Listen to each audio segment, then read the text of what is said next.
Hello everybody, welcome to the Boxing Locker. I am Matt Goddard, former professional boxer, now boxing coach. Well, what can I say? Time for another big reaction video. And this one may have been a surprise to an awful lot of people. For those of you that have watched my prediction video, you will have seen that I wasn't entirely sure how this fight was going to play out. And that I knew Bivol was going to be a big challenge for Canelo, a big step up. He's strong. And I made the statement that if Canelo could not get inside Bivol's jab, it was going to be a long night's work for him. Now, obviously, Dmitry Bivol won the fight. I think 115, 113 on all three cards was the result. Unfair, I think. I think Canelo's defense was very good in the early rounds, so arguably you could have given him a few of those. When you watch the replays slowed down, you see most of the shots he's pretty much defending. But then the same kind of goes for Bivol. So I think early rounds could have been reasonably close either way.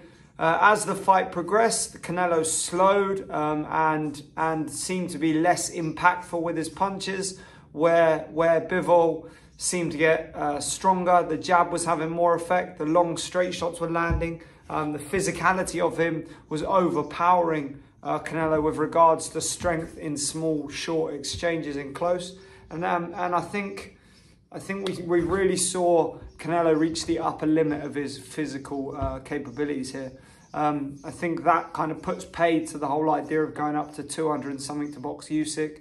I think terrible idea all along, and I think Usyk would have handled him very easily, as we saw last night from the Bivol fight. A strong jab and a varied jab is all it takes for a bigger man like that to defeat Canelo. And actually, we sort of got the blueprint for that with the Kovalev fight. I think Kovalev was winning the early rounds comfortably on the jab, and then obviously just tired. And that's what cost him. I think Canelo's usual sort of slow start and then build into the pace and kind of hurt and stop guys late plan didn't work against the bigger man. He didn't really make a dent in Bivol once. You look at Bivol after the fight, he was the picture of health. There was barely a mark on the guy. You look at Canelo after the fight, very swollen forehead. That's from taking a lot of them jabs. But otherwise, he looked reasonably well as well. Would I be interested in seeing a rematch? Yes. Do I think it would go any other way? Probably not. I think it's going to be a case of a good big man beating a good small man. Do I think Canelo's position in my pound for pound list changes? For me, no. I think the point of the pound for pound list is that if you took weight out of the picture, if all fighters weighed exactly the same thing, then how would their skill sets compare? Comparable skill sets, I think Canelo's still just exceptional. And I think if Canelo now decides to come back down to super middle or middle and box some of the names there, I still don't see him being beaten. I think he's got a great mindset and a great attitude to the loss. He took it really well. I think the scorecards were ludicrous. Again, I think Bivol deserved a bit of a wider win than that. And it's typical of boxing, really, that these kind of things happen. You're looking at an enormous fight with the biggest name in boxing, so probably the most eyes on that fight that you're going to get in a boxing match. And the judges have performed terribly there. Bivol, what's next for Bivol? If it's not the rematch with Canelo, I'd like to see him unify against the winner of Beterbiev and Joe Smith Jr. There's Zerdo Ramirez. Not really interested in that fight. There's a couple of other names of guys that have come up from the super middleweights. Not really interested in those fights. I think we just need another undisputed champion, really, and the only way to do that is for the best to fight the best.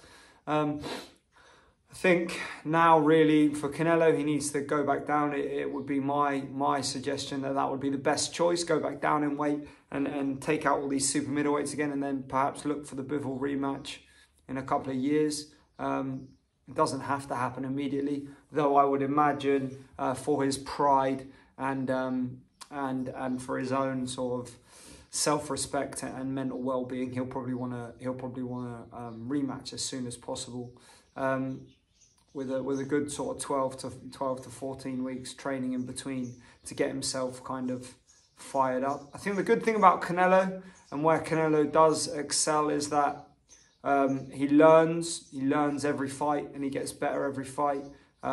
He came up short here, and I think that will give him something to overcome. That'll give him an obstacle to overcome. He'll grow. He'll learn new things. He'll probably up his work rate next time.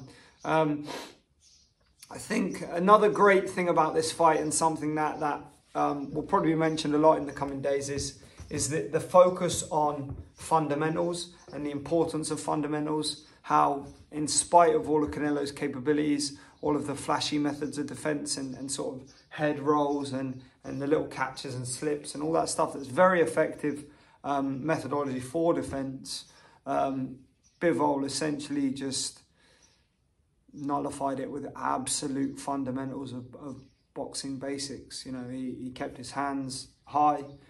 He defended by moving his hands, moving his elbows, leaning back, using range, and sort of moving with the punches. He moved his feet very well, and he jabbed. Jab, the greatest defense in boxing is the jab. If you cannot be closed down, you cannot be beaten. The man that controls the distance, controls the space, controls the fight, and Bivol had control of the jab from maybe around 3 onwards, I think. I think the physical size and strength of Bivol wore Canelo down.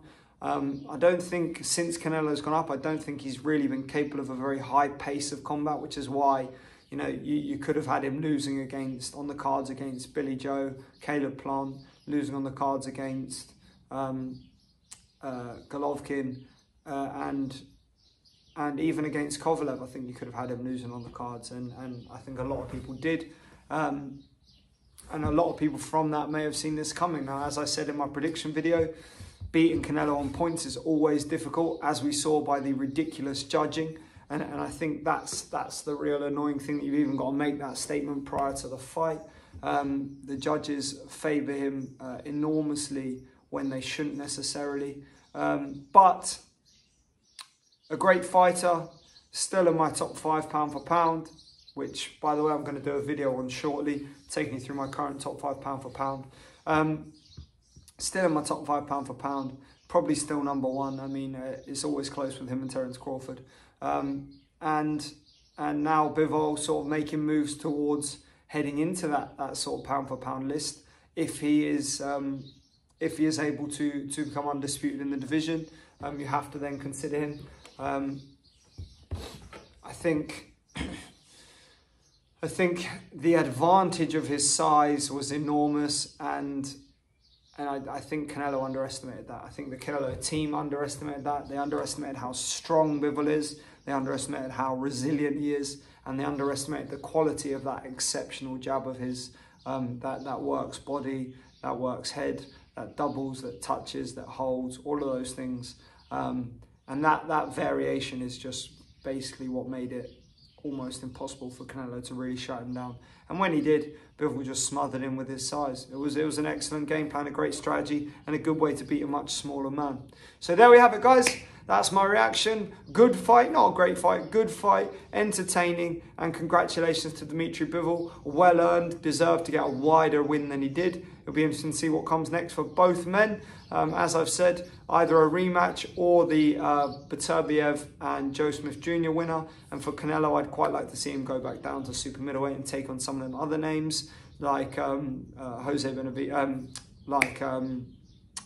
Benavidez, sorry, brothers, like David Benavidez, or Caleb Plant rematch even. You know, it's interesting. They're always interesting fights, and I think the great thing about boxing, guys, and rematches is if you win handily, then you put it to bed, and if it's a tough fight, then it's good for your legacy. So Canelo always talks about legacy, and I'd be happy to see him keep progressing with that. Or Charlo, I should mention Charlo as well. Definitely that would be an interesting fight.